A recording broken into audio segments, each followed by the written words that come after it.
പ്രിയ പ്രേക്ഷകർക്ക് ഗുരുവദൻ ടി വിയിലേക്ക് സ്വാഗതം. ഭഗവാൻ ശ്രീനാരായണ ഗുരുദേവ തൃപാദങ്ങളുടെ അവതാര മഹത്വവും അതിലൂടെ പ്രകാശം ചൊരിഞ്ഞു നിൽക്കുന്ന ഈഴവ സംസ്കാരവും അതിൻ്റെ ചരിത്ര പാരമ്പര്യവും ഇന്ന് ഗുരുവദൻ ടി വിയിലൂടെ കേരളത്തിന് അകത്തും പുറത്തും ശ്രീനാരായണ ഗുരുദേവ ചരിത്രവും ഈഴവ ചരിത്രവും കോർത്തിണക്കി പ്രഭാഷണം നടത്തുന്ന മലയാറ്റൂർ സ്വദേശിനിയായ കുമാരി ഗൗരി നന്ദ പ്രഭാഷണം നടത്തുന്നത് കാണാം.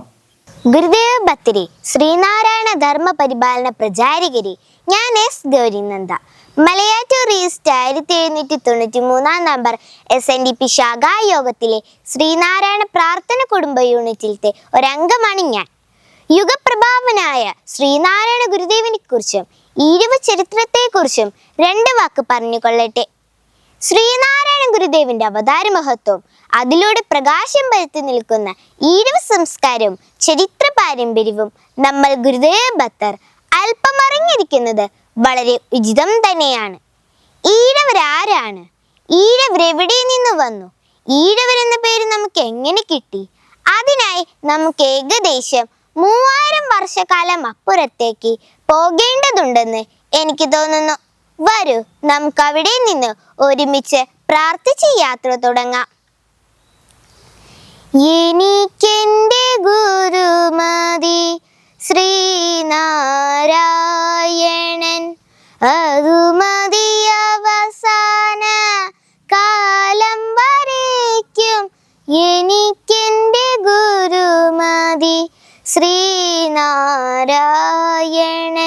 അതുമതി അവസാന കാലം വരയ്ക്കും. പണ്ട് പണ്ട് പാണ്ഡ്യരാജ്യത്തെ രാജാവിന്റെ പുത്രിയായ അല്ലി അരശാണി ഒരിക്കൽ ഉല്ലാസയാത്രയ്ക്കായി കപ്പലിൽ ലങ്കയിലെത്തിച്ചേർന്നു. തന്റെ പരിചാരകരൊത്ത് അവിടെ വസിക്കവേ കർണാടക രാജാവായ നരസിംഹനും അവിടെ എത്തിച്ചേർന്നു. യാദൃച്ഛികമായി അവർ കാണുകയും തമ്മിൽ ഇഷ്ടപ്പെടുകയും ചെയ്തു. പിന്നീടത് മംഗല്യത്തിൽ കലാശിച്ചു. അങ്ങനെ അവർ അവിടെ സന്തോഷത്തോടു കൂടി ജീവിച്ചു വന്നു. കുറച്ചു കാലം കഴിഞ്ഞപ്പോൾ ലങ്കയിലുണ്ടായ ആഭ്യന്തര പ്രശ്നങ്ങൾ കാരണം അവർ തിരികെ നാട്ടിലെത്തി. എന്നാൽ സ്വദേശക്കാർ അവരെ സ്വീകരിച്ചില്ല. മാത്രമല്ല, ഈഴോത്ത് നാട്ടിൽ നിന്ന് വന്ന അവരെ ഈഴവരെന്ന് വിളിക്കാൻ തുടങ്ങി. പിന്നീട് ഇവർ ഈ രാജ്യത്തുള്ള രാജാക്കന്മാരെയും പ്രഭുക്കന്മാരെയും സേവിച്ച് ജീവിച്ചു വന്നു. ഇക്കാരണത്താൽ ഇവരെ പിന്നീട് സേവകർ അഥവാ ചേകവർ എന്ന വിളിപ്പേരുണ്ടായി. ഈ നരസിംഹനിൽ നിന്നാണ് ശ്രീലങ്കയിലെ സിലോണിക്ക് സിംഹളം എന്ന പേര് ലഭിച്ചത്. ഈ വംശാവലിയാണ് പിന്നീട് ഈഴവരായി തീർന്നത്. ഒരു തമിഴ് പുരാണ ഗ്രന്ഥത്തിൽ സൂചിപ്പിച്ചിട്ടുള്ള ഇല്ല എന്ന രാജാവ് സിലോണിയിൽ നിന്ന് വന്ന് ചിദംബരത്ത് വെച്ച് നടന്ന മതപരമായ ഒരു സംവാദത്തിൽ പങ്കെടുത്തു. ബുദ്ധ ഭിക്ഷുക്കളും മാണിക്യവാചകരും തമ്മിലാണ് സംവാദമുണ്ടായത്. സംവാദത്തിനൊടുവിൽ ഇല്ല രാജാവും അനുയായികളും ശൈവമതത്തിലേക്ക് മാനസാന്തരം പ്രാപിച്ചു. ഈ രാജാവിന്റെ പിന്മുറക്കാരാണ് ഈഴവരെന്ന് കൊച്ചിൻ കാസ്റ്റ് ആൻഡ് ട്രൈബൽ എന്ന ഗ്രന്ഥത്തിൽ രേഖപ്പെടുത്തിയിട്ടുണ്ട്. ഇതുകൂടാതെ സൈക്ലോപീഡിയ ഓഫ് ഇന്ത്യയിലും മാലിദ്വീപും സിലോണും തീയരുടെ ആദ്യ ജന്മഭൂമിയാന്ന് പറയുന്നുണ്ട്. മറ്റൊന്ന്, ഈഴവരെ പറ്റി തിരുവിതാംകൂർ സ്റ്റേറ്റ് മാനുവേലിൽ ഇപ്രകാരമാണ് രേഖപ്പെടുത്തിയിരിക്കുന്നത്. ചോവൻ അല്ലെങ്കിൽ ചോകൻ എന്ന പദം സേവിക്കുന്നവനെന്ന അർത്ഥമുള്ള സേവകൻ എന്ന സംസ്കൃത പദത്തിന്റെ ഒരു രൂപമാറ്റമാണെന്ന് പറഞ്ഞു വെച്ചിട്ടുണ്ട്. മലബാറിലെ ചില പഴയ വഞ്ചിപ്പാട്ടുകളിൽ അത്ര മോശമല്ലാത്ത രൂപത്തിൽ ചേകവൻ എന്ന ഈ വാക്ക് ഉപയോഗിച്ചു കാണുന്നു. ഈ പദവും സേവകനിൽ നിന്ന് ഉത്ഭവിച്ചിരിക്കാൻ ഇടയുള്ളതാണെന്ന് അത് കാണിക്കുന്നത്. ഈഴവരെന്ന മറ്റേ പദം സിംഹളം ദുഷിച്ചുണ്ടായ ഈഴത്തിൽ നിന്ന് വന്നതാണെന്ന് വിശ്വസിക്കപ്പെട്ടിരിക്കുന്നു. അവരുടെ ജന്മദേശം സിലോൺ ദ്വീപാണെന്ന് പുരാവർത്തം. അങ്ങനെ എങ്ങനെ ആയാലും ഏത് ചരിത്രം പരിശോധിച്ചാലും ഈഴോത്ത് നാടുമായിട്ടുള്ള ശക്തമായ ബന്ധം പല ചരിത്ര കൃതികളിലും കാണാൻ സാധിക്കും. വടക്കൻ പാട്ടുകളിൽ പ്രകീർത്തിക്കുന്ന വലിയ ആരോമലുടെ അംഗയാത്രയിൽ ഈഴവർക്കും കേരളവുമായിട്ടുള്ള ബന്ധത്തെ പറ്റി പ്രസ്താവിച്ചു കാണുന്നത് ഇപ്രകാരമാണ്. നമ്മുടെ പണ്ടത്തെ കാരണോന്മാർ 20 നാട്ടീന്നു വന്നോരാണ്. ചേരൻ പെരുമാള് തമ്പുരാനും ഓലയെഴുതിയയച്ചിതല്ലോ. 20 രാജാവിനു കത്തു കിട്ടി.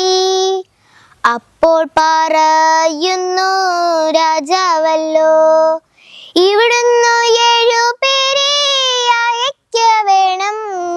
മലയാള പെരുമാളുടെ കൽപ്പനയാൽ, മലയാള പെരുമാളുടെ കൽപ്പനയാൽ. ഈ ചെകവിന്റെ വീര്യം തൊടുന്ന ഇത്തരം പാട്ടുകൾ വടക്കൻ പാട്ടുകളിൽ ധാരാളമായി കാണാവുന്നതാണ്.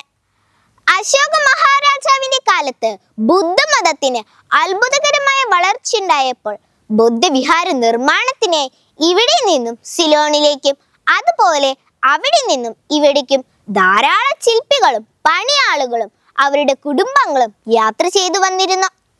കേരളത്തിൽ കൊടുങ്ങല്ലൂരിൽ കപ്പലിറങ്ങിയ ഇവർ യാത്രാ സൗകര്യത്തിനായി തീരദേശത്ത് താമസിച്ചു വന്നു. കാലങ്ങൾ കഴിഞ്ഞ് മഹത്തായ ഈഴവംശ ചരിത്രത്തിന് അവർ തുടക്കം കുറിക്കുകയും ചെയ്തു. സിലോണിന്റെ വടക്കേ ഭാഗത്ത് സ്ഥിതി ചെയ്തിരുന്ന ജാഫ്ന അക്കാലത്ത് ഈഴം എന്നാണ് അറിയപ്പെട്ടിരുന്നത്. അവിടെ നിന്നാണ് ഈഴവർ മലബാർ തീരങ്ങളിലേക്കും കുടിയേറിയതെന്ന് ചരിത്രകാരനായ VN സുബ്രഹ്മണ്യ അയ്യരും ചൂണ്ടിക്കാണിച്ചിട്ടുണ്ട്. ഈ പറഞ്ഞ ചരിത്രങ്ങളെല്ലാം സംവേദിച്ച് തന്നെയാവണം മഹത്തായ ഈഴവംശ ചരിത്രത്തിന് സമ്മിശ്രമായ ഒരു കൂടിച്ചേരുണ്ടായി വന്നത്. മലബാറിൽ തീയർ, കന്നഡയിൽ ബില്ലവർ, തമിഴിൽ നാടാർ, ആന്ധ്രയിൽ ഇടിഗർ, മധുരയിൽ ഇല്ലത്തപ്പിള്ളമാർ എന്നും ഈഴവർ അറിയപ്പെട്ടു. വില്ലാളി വീരന്മാരായ മറവരുടെയും കുറുവരുടെയും യുദ്ധവീരത്തെ കുറിച്ച് വിശേഷിപ്പിക്കാത്ത സംഘകാല കൃതികൾ കുറവാണ്. അംഗം വെട്ടുന്നതിൽ പേരെടുത്ത ശേഖവരില്ലാത്ത വീരചരിതങ്ങൾ കുറവാണ്. മഹാവൈദ്യന്മാർ, മന്ത്രയന്ത്ര തന്ത്രശാലികൾ, ഔഷധ നിർമ്മാണം, ജ്യോതിഷശാസ്ത്രം, വാസ്തുശാസ്ത്രം, തച്ചുശാസ്ത്രം, മദ്യഹാരത്വം, വിഷചികിത്സ, കൃഷി, കച്ചവടം തുടങ്ങി കളരി ഗുരു പരമ്പരകൾ, അങ്ങനെ എത്രയെത്രയോ ആചാര്യന്മാർക്ക് ജന്മം നൽകിയ വംശമാണ് നമ്മുടേത് എന്ന് നാം അറിഞ്ഞിരിക്കണം. പുത്തൂരം വീട്ടിൽ ജനിച്ചോരെല്ലാം പൂ പോലഴകുള്ളോരായിരുന്നു. ആണുങ്ങളായി വളർന്നവരെല്ലാം അംഗം ജയിച്ചവരായിരുന്നു. മാർഷൽ ആർട്സിന്റെ മധുരം എന്നറിയപ്പെടുന്ന കളരി സമ്പ്രദായത്തിന് അന്നും ഇന്നും ഈഴോത്തുകാർ തന്നെയാണ് മുഖമുദ്രയായി ശോഭിക്കുന്നത് എന്നറിയാമല്ലോ. എന്നെ കേട്ടുകൊണ്ടിരിക്കുന്ന മഹത്തായ വംശപാരമ്പര്യമുള്ള ഈഴവരെ, ഈഴവ മാനവ സംസ്കാരത്തിന് അഭിമാന ദുന്തമയേറ്റ് അമ്പുകൾ പോലെ എഴുന്നേറ്റ് നിൽക്കും നമ്മുടെ ഓരോ രോമകൂപങ്ങളും. അത്രയേറെയുണ്ട് പറയാൻ. മാർത്താണ്ഡവർമ്മ മഹാരാജാവിന്റെ ഭരണകാലം. അനന്തപുരയിലും മറ്റുമായി 1000 ക്ഷേത്രങ്ങളുടെ ചൈതന്യവും ഭക്തിവിശേഷവും നിറഞ്ഞു നിന്നിരുന്ന കാലം, പുണ്യകാലം. അതിലൊരു ക്ഷേത്രമായിരുന്നു മണക്കൽ ദേവി ക്ഷേത്രം. ഗ്രാമവിശുദ്ധിയും ഐശ്വര്യവും നിറഞ്ഞ നാട്, ഭഗവാൻ പത്മനാഭന്റെ നാട്. കടലും കായലും തടാകങ്ങളും പുഴകളും നിറഞ്ഞ നാട്, സസ്യലതാദികളും പുഷ്പവലികളും നിറഞ്ഞ പക്ഷികൾ പാടുന്ന നാട്. ഇത്രയും സുന്ദരമായ നാട്ടിൽ ഒരു ദിവ്യാത്ഭുതം നടക്കാൻ പോകുന്നു. മണക്കിലമ്മയുടെ കാരുണ്യം മഹാബലി തമ്പ്രാന്റെ അനുഗ്രഹവും ഏറ്റ് നാരായണ സുദിനത്തിൽ നാരായണ നാമധേയത്തിൽ ഒരു ദിവ്യജനനം. ബ്രഹ്മദേവന്റെ ബ്രഹ്മസൃഷ്ടി. ഓങ്കാരത്തെ ശിവ തേജസ്സിലൊരുക്കി ശിവാംശത്തിലൊരവതാരം. ശ്രീനാരായണ ഗുരുദേവന്റെ അവതാരം. ജനനയിൽ ധർമ്മ സംസ്ഥാപനത്തിനായി ജന്മം കൊണ്ടിരിക്കുന്നു നമ്മുടെ ശ്രീനാരായണ ഗുരുദേവൻ. സ്വാതന്ത്ര്യത്തിന്റെയും മറിവിന്റെയും കാര്യത്തിൽ ഇരുട്ടിൽ കഴിഞ്ഞിരുന്ന ഒരു തലമുറ കേരള നാട്ടിലുണ്ടായിരുന്നു. സവർണ ജാതി മേധാവികൾ അവരെ അടിച്ചമർത്തിയിരുന്നു. അടിമത്തത്തിൽ നിന്ന് അവരെ മോചിപ്പിക്കാൻ അവതരിച്ച ആത്മീയ ഗുരുവാണ് ശ്രീനാരായണ ഗുരുദേവൻ. ശിവാംശത്തിൽ പിറന്ന് നരനെ അയനം ചെയ്ത് നാരായണനായിക്കൊണ്ട് സർവരിലും ബ്രഹ്മതത്വം നിറച്ച് പരബ്രഹ്മസ്വരൂപൻ ശ്രീനാരായണ ഗുരുദേവൻ. തിരുവനന്തപുരത്തിനടുത്ത് ചെമ്പഴന്തി എന്ന ഗ്രാമത്തിൽ 1856 ചിങ്ങമാസം 28 ചതയം നക്ഷത്രത്തിൽ പഞ്ചമഹായോഗത്തിലാണ് ഗുരുദേവൻ ജനിച്ചത്. കണ്ണനും തുറകയും കരയാതെ പറഞ്ഞത് ലോകത്തെ രക്ഷിക്കാൻ വേണ്ടിയായിരുന്നു. ഗുരുദേവൻ കരയാതെ പറഞ്ഞത് അനേക ലക്ഷം അധസ്ഥിതരുടെ കണ്ണീരൊപ്പാൻ വേണ്ടിയായിരുന്നു. പിതാവിന്റെ പേര് കൊച്ചുവിളയിൽ മാടനാശാൻ എന്നും മാതാവിന്റെ പേര് വയൽവാരം വീട്ടിൽ കുട്ടിയമ്മയെന്നുമായിരുന്നു.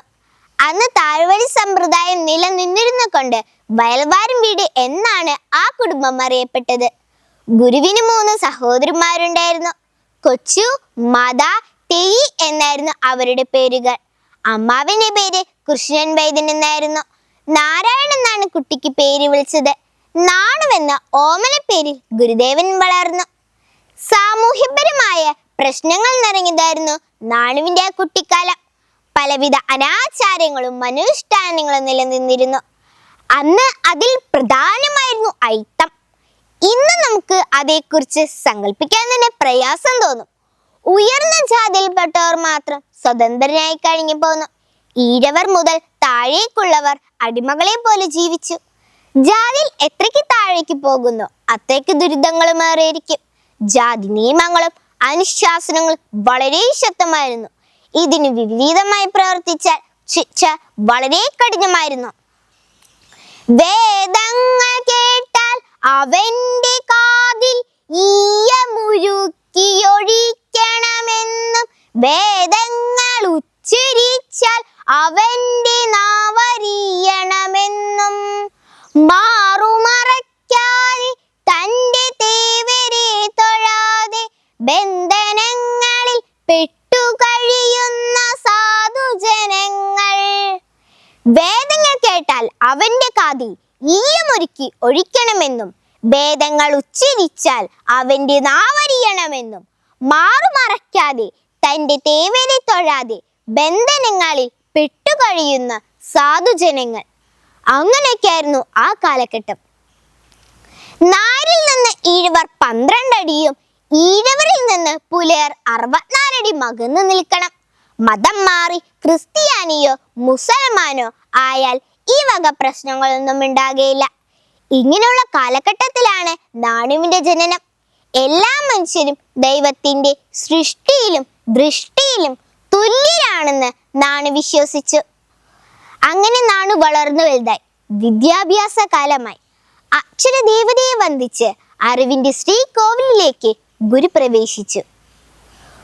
ഓം സരസ്വതീം നമസ്തുഭ്യം വരദേ കാമരൂപിണി വിദ്യാരംഭം കരിഷ്യാമി സിദ്ധിർഭവതു മേ സദാ.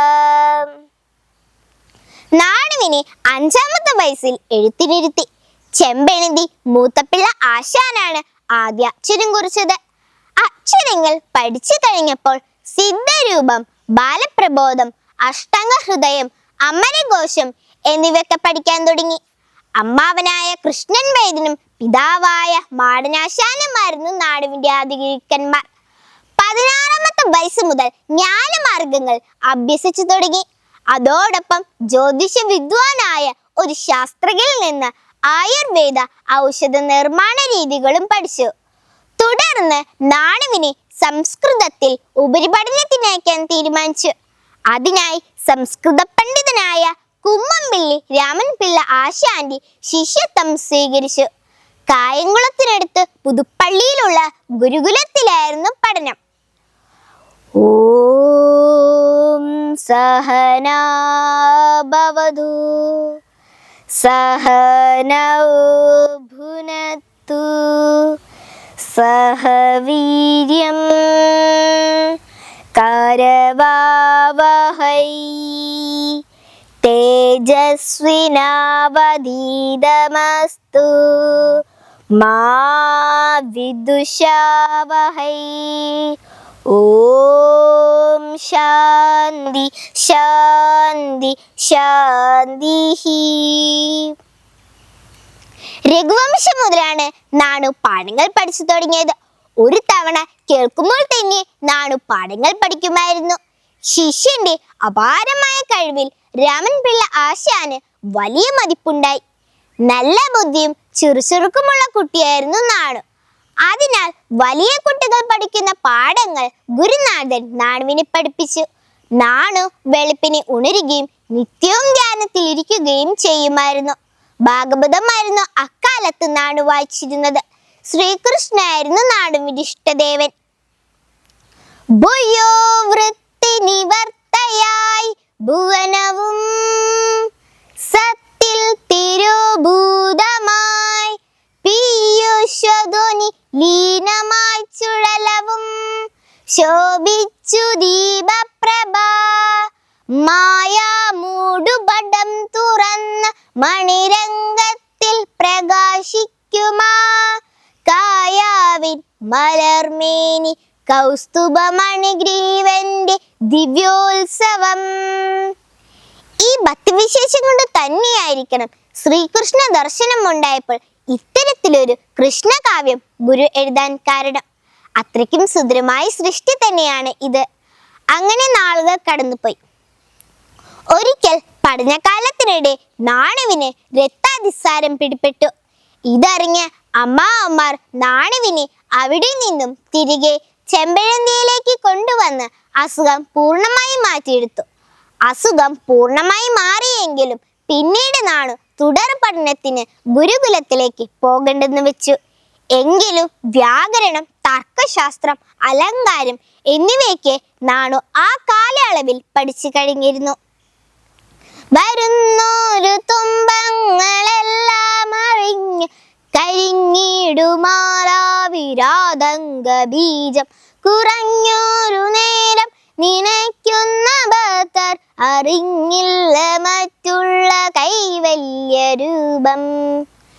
തന്റെ നിയോഗത്തെ തിരിച്ചറിഞ്ഞത് കൊണ്ടായിരിക്കണം അവതാര പുരുഷനായ ഗുരു പിന്നീട് തുടർ പഠനത്തിന് പോകാതെ തന്റെ അവതാര ലക്ഷ്യത്തിനായി തപസ് തുടങ്ങിയത്. തൊട്ടടുത്തുള്ള കാട്ടിലും മറ്റും തനിയിരുന്ന് ധ്യാനിക്കുന്ന നാണുവിന്റെ മാറ്റത്തിൽ വീട്ടുകാർക്ക് വിഷമവും അമ്പരപ്പും ഉണ്ടായി. ഇതേ തുടർന്ന് നാണുവിന് അവിടെ ഒരു പള്ളിക്കുടം വിട്ടുകൊടുത്തു. അങ്ങനെ നാണു നാണുവാശാൻ എന്ന പേരിൽ അറിയാൻ തുടങ്ങി. നാണുവാശാൻ ഈ പള്ളിക്കൂടത്തിൽ വരുന്ന കുട്ടികൾക്ക് മാത്രമല്ലാതെ തൊട്ടടുത്തുള്ള പുലി വീട്ടുകളിലുള്ള കുട്ടികൾക്കും അക്ഷരങ്ങൾ പകർന്നു കൊടുത്തിരുന്നു. ചെറുപ്പം മുതൽ ജാതിയിൽ താന്നവരോടായിരുന്നു നാണുവാശാന്റെ കൂട്ട്. അതിനാൽ ഇത്തരം നല്ല ചിന്തകൾ നാണുവാശാൻ വലുതാവും തോറും അവയും വളരാൻ തുടങ്ങി. ഇക്കാര്യത്തിൽ പലതവണ വീട്ടുകാരും അമ്മാമാരും നാണുവിനെ ശാസിച്ചു.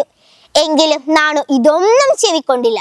കൂടുതൽ സമയവും ധ്യാനവും മനനവുമായി കഴിഞ്ഞ നാണുവിനെ പെണ്ണ് കെട്ടിച്ച് ഗാർഹസ്ഥ്യം നൽകാമെന്ന് കരുതി. അതിനായി അമ്മാമാർ മാടനാശാന്റെ സഹോദരിയുടെ മകളുടെ മകളായ കാളിയമ്മയെ വധുവായി നിശ്ചയിച്ചു.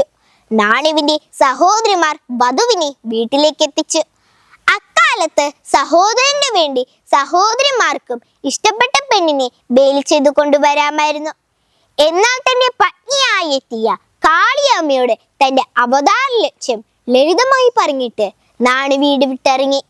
തന്റെ ലക്ഷ്യത്തിലേക്ക് അടുക്കാൻ സ്വന്തം ബന്ധങ്ങൾ തടസ്സമെന്നറിഞ്ഞ നാണു അതെല്ലാം പാടി തിരിച്ച് അന്ധകാരത്തിലേക്ക് ഉഗ്രതപസ്സിനായി ഇറങ്ങിപ്പോയി. ആടുപാമ്പേ പുനം തേടുപാമ്പേ അരുളാനന്ദ കൂത്തു കണ്ടാടുപാമ്പേ. ആടുപാമ്പേ പുനം തേടുപാമ്പേ അരുളാനന്ദ കൂത്തു കണ്ടാടുപാമ്പേ. തിങ്കളും കൊന്നയും ചൂടുമീശൻ പദ പങ്കജം ചേർന്നു നിന്നാടുപാമ്പേ. തിങ്കളും കൊന്നയും ചൂടുമീശൻ പദ പങ്കജം ചേർന്നു നിന്നാടുപാമ്പേ. ആടുപാമ്പേ പുനം തേടു പാമ്പേ, അരുളാനന്ദ കൂതു കണ്ടാടു പാമ്പേ. ഗുരുദേവനെ ദൈവപദവിയിലേക്ക് ഉയർത്തുന്ന സംഗമയോഗ കാലം കഠിന തപസ്സിലൂടെ ഷഠാധാരങ്ങൾ ഭേദിച്ച് സഹസ്രാര പത്മം പുലുകി ദൈവവും താനും ഒന്നായി മാറുന്ന അപൂർവ നിമിഷം. ആ അനുഭൂതി അനുഭവിച്ച മഹാഗുരു കുണ്ടലിനി പാട്ടിലൂടെ അത് നമുക്ക് വ്യക്തമായി പറഞ്ഞു തന്നിരിക്കുന്നു.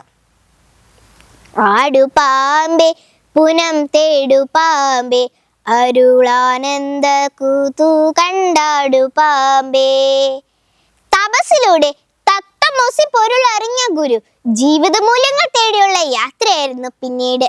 അതിനിടെ ചട്ടമ്പി സ്വാമികൾ നാണുവിന് സമാന്തരക്കാരനായെത്തി. അങ്ങനെ ആ ബന്ധം തൈക്കാട്ടു അയ്യാവ സ്വാമിയിലൂടെ നാണുവിന് യോഗ സാധനയ്ക്ക് മാർഗം തെളിയിച്ചു. തുടർന്ന് ആത്മജ്ഞാനത്തിനായി 1857 കന്യാകുമാരിയിലെ മരുത്താമലയിലെ പിള്ളത്തടം ഗുഹയിലെത്തുന്നത്. സാധാരണ മനുഷ്യർ ചെന്നെത്താത്ത ഒരു ഭയാനകമായ സ്ഥലമായിരുന്നു അവിടം. ഘോരമായ പാറക്കെട്ടുകൾ നിറഞ്ഞ ഭീകര കാട്ടുപ്രദേശം. ദുഷ്ടമൃഗങ്ങളുടെ വിഹാര കേന്ദ്രമായ അവിടെ ശാന്തി നിറഞ്ഞ മനസ്സോടെ നാണു തപസ്സു തുടങ്ങി. വല്ലപ്പോഴും ശരീരബലം നിലനിർത്താൻ വേണ്ടി മാത്രം കാട്ടിൽ നിന്നും ലഭിച്ചിരുന്ന അടപതിയൻ കിഴങ്ങും കാട്ടുകോടി ഇലയുടെ ചാറും പച്ചവെള്ളമൊക്കെയായിരുന്നു നാണു പലപ്പോഴും കഴിച്ചിരുന്നത്. നാണുവിന് അവിടെ കൂട്ടുകാരും കാവൽക്കാരുമായി 2 പുലികളും 1 പാമ്പും ഉണ്ടായിരുന്നു. അവരുടെ സംരക്ഷണത്തിൽ നാണു അവിടെ 5 വർഷത്തോളം കഠിന തപസ് ചെയ്തു. ഒടുവിൽ നാണുവിന്റെ തപസ്സിൽ മനസ്സലിഞ്ഞ് സംപ്രീതനായി ശിവഭഗവാൻ കുഷ്ഠരോഗിയുടെ രൂപത്തിൽ ദർശനം നൽകി. ആത്മജ്ഞാനവും ഏകി. അവിടുന്ന് മുതൽ ശ്രീനാരായണ ഗുരു ശ്രീനാരായണ ഗുരുദേവനായി മാറി. ശിവശങ്കര സർവശരണ്യ വിഭോ ഭവസങ്കടനാശന പാഹി ശിവ, കവി സന്തതി സന്തതവും തൊഴുവൻ ഭവനാടകമാടും മരുമ്പൊരുളേ. തുടർന്ന് അധർമ്മത്തിനെതിരെയും അനാചാരങ്ങൾക്കെതിരെയും തന്റെ അടയാളമായി അരുവിപ്പുറത്ത് 1888 ശങ്കരശില നാട്ടി. സനാതന ധർമ്മത്തെ സംരക്ഷിക്കാനായി മഹാദേവനെ ദ്രാവിഡ ഗോത്രവർഗങ്ങളുടെ മഹാസൈനാധിപതിയാക്കി. ബ്രാഹ്മണ്യത്തെ പൂണൂലണീച്ച വരേണ്യരുടെ കോട്ടകളിലേക്ക് അവർക്ക് നിഷേധിക്കപ്പെട്ട അവരുടെ ദൈവങ്ങളെ അഭിമാനത്തോട് എടുത്തു പിടിച്ച് മഹാഘോഷയാത്ര നടത്തി. മേലാള വർഗത്തിന്റെ തീഹാർ ജയിലിൽ കിടന്ന സമസ്ത ദൈവങ്ങൾക്കും ശ്രീനാരായണ ഗുരുദേവൻ മഹാസ്വാതന്ത്ര്യം നൽകി. സനാതന ധർമ്മത്തെ സംരക്ഷിക്കാനായി മഹാദേവനെ ദ്രാവിഡ ഗോത്രവർഗങ്ങളുടെ മഹാസൈനാധിപതിയാക്കി. ബ്രാഹ്മണ്യത്തെ പൂണൂലണിയിച്ച വരേണ്യരുടെ കോട്ടകളിലേക്ക് അവർക്ക് നിഷേധിക്കപ്പെട്ട അവരുടെ ദൈവങ്ങളെ അഭിമാനത്തോട് എടുത്തു പിടിച്ച് മഹാഘോഷയാത്ര നടത്തി. മേലാളവർഗത്തിന്റെ തീഹാർ ജയിലിൽ കിടന്ന സമസ്ത ദൈവങ്ങൾക്കും ശ്രീനാരായണ ഗുരുദേവൻ മഹാസ്വാതന്ത്ര്യം നൽകി. ഈ അവസ്ഥയിൽ ഞാൻ അതിനെ അങ്ങനെ തന്നെ കാണുന്നു. ഓം ശ്രീനാരായണ പരമഗുരവേ നമഃ. നാരായണമൂർത്തേ ഗുരുനാരായണമൂർത്തേ, നാരായണമൂർത്തേ ഗുരുനാരായണമൂർത്തേ. ആരായികിലന്തമൊഴിച്ചാകിമകസിൽ നേരാം വഴി കാട്ടും ഗുരുവല്ലോ പരദൈവം. ആരാധന തോർത്തിടുകിൽ ഞങ്ങൾ കവിടുന്ന നാരായണമൂർത്തേ ഗുരുനാരായണമൂർത്തേ. പിന്നീട് ഗുരു ക്ഷേത്രഭിത്തിൽ തങ്കലിപിൽ ജാതി ചിന്തകൾ ഇല്ലാതാക്കാൻ ഇങ്ങനെയും കൂടി എഴുതി വെച്ചു. ജാതിഭേദം മതദ്യോഷം ഏതുമില്ലാതെ സർവരും സോദരത്വേന വാഴുന്ന മാതൃകാസ്ഥാനമാമിത്. തുടർന്ന് ഗുരു തന്റെ അവതാര കർമ്മം ആരംഭിച്ചു. പൂണൂതാരികൾ നീട്ടിവരച്ചു. അനാചാരങ്ങളും പമ്പ കടന്നു. അത്ഭുതങ്ങളും മടയാളങ്ങളും കേരളത്തിലും മറ്റു ദേശങ്ങളിലും സ്ഥാപിച്ചു. ചാത്തനും മർദ്ദയും മാടനുമെല്ലാം പരലോകം പോകി. ദുരാചാരങ്ങളെയും ദുർദേവതകളെയും വരവച്ചകറ്റി. സദ്ദേവതകൾക്ക് ഭൂതലം വീതിച്ചു നൽകി. വിവേകാനന്ദൻ വിധിച്ച ഭ്രാന്താലയത്തിനെ ഗുരുദേവൻ ശാന്താലയമാക്കി. സർവ സ്വാതന്ത്ര്യം കൊണ്ട് ആനന്ദ നൃത്തം ചെയ്ത തന്റെ ജനതയെ സംഘടന കൊണ്ട് ശക്തരാക്കി. വിദ്യ കൊണ്ട് പ്രബുദ്ധരാക്കി. ഐക്യ വിചാരങ്ങൾക്കും ജാതി ദംശനങ്ങൾക്കും എതിരെ ശംഖനാദം മുഴക്കിക്കൊണ്ട് ദിശനേടിയായി അശ്വമേധം നടത്തി നമ്മുടെ ഗുരു സൂര്യൻ, സഹസ്രാബ്ദത്തിൽ ഇതിഹാസ സൂര്യൻ ശ്രീനാരായണ ഗുരുദേവൻ. അങ്ങനെ 1903 ശ്രീനാരായണ ധർമ്മ പരിപാലന യോഗമുണ്ടായി. എല്ലാവർക്കും നാഥനായി മാറിയ ഗുരുവിനെ ബാപ്പുച്ചിയും ടാഗോറും റോളണ്ടും ഗുരുസന്ധിയിൽ വന്ന് ദർശനഭാഗ്യം നുകർന്നു. 1925 മാർച്ച് 11 ഗുരുദേവനും ഗാന്ധിജിയുമായിട്ടുള്ള കൂടിക്കാഴ്ച നടന്നത്. രണ്ടു മഹാത്മാരുടെ സംഭാഷണത്തിന് വിവർത്തകനായി വർത്തിച്ചത് N. കുമാരനായിരുന്നു. ഗാന്ധിജിയും ഗുരുദേവനുമായിട്ടുള്ള സൗഹൃദ സംഭാഷണത്തിന് ശേഷം അനന്തപുരിയിൽ വച്ചു കൂടിയ മറ്റൊരു യോഗത്തിൽ ഗാന്ധിജി ഗുരുദേവനെ പറ്റി ഇങ്ങനെ പ്രസ്താവിച്ചു: മനോഹരമായ തിരുവിതാംകൂർ രാജ്യം സന്ദർശിക്കാൻ ഇടയായതും പുണ്യാത്മാവായ ശ്രീനാരായണ ഗുരുസ്വാമി തൃപ്പാദങ്ങളെ സന്ദർശിക്കാൻ ഇടയായതും എൻ്റെ ജീവിതത്തിലെ പരമഭാഗ്യമായി ഞാൻ കാണുന്നു. വിശ്വമഹാകവി ഗുരുദേവനെ പറ്റി അഭിപ്രായപ്പെട്ടത് തികച്ചും ശ്രദ്ധേയമാണ്.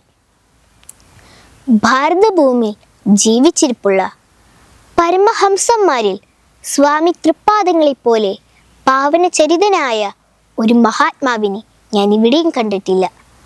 അനന്തലേക്ക് നീളുന്ന അദ്ദേഹത്തിൻ്റെ യോഗനൈന്യങ്ങളും ഈശ്വര ചൈതന്യം തുളുമ്പുന്ന മുഖത്തേജസ്സും മറ്റു വൈശിഷ്ട്യങ്ങളും അനുസ്മരണീയമാണ്.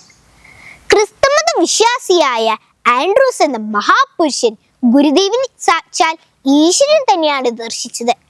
പ്രഥമ കാഴ്ചയിൽ തന്നെ ആരുടെയും മനം കവർന്നുകൊണ്ട് അലൗകികമായ ദൈവപ്രകാശമായി ഏവരിലും ദിവ്യ അനുഭൂതിയായി ഗുരുദേവൻ വർത്തിച്ചിരുന്നു.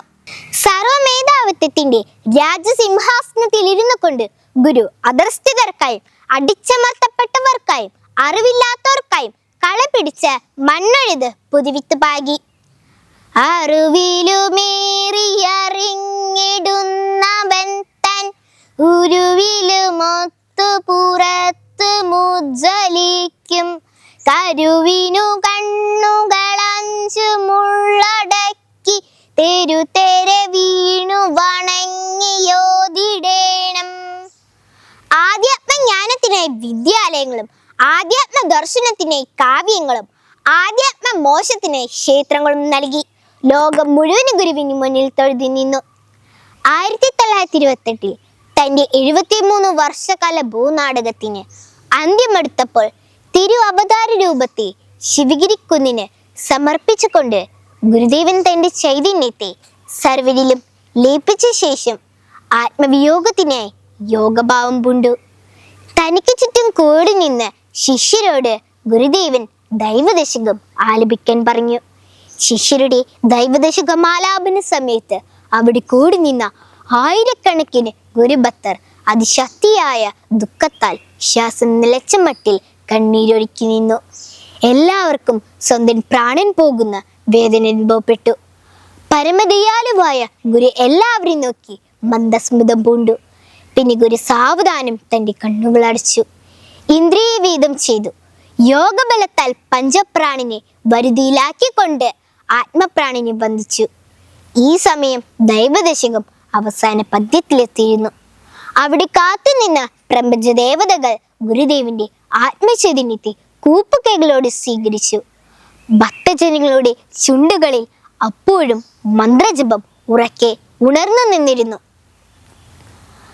ആഴമേറും നിന്മഹസ്വാം ആഴിയിൽ ഞങ്ങളാകവേ ആഴണം വാഴണം നിത്യം, വാഴണം വാഴണം സുഖം, വാഴണം വാഴണം സുഖം, വാഴണം വാഴണം സുഖം. ഇത്രയും പറഞ്ഞുകൊണ്ട് എൻ്റെ എളിയ വാക്കുകൾ ഗുരുദേവന് മുന്നിൽ സമർപ്പിച്ചുകൊണ്ട് ഞാൻ ഉപസംഹരിക്കുന്നു. ജയ് ഗുരുദേവ. നന്ദി, നമസ്കാരം.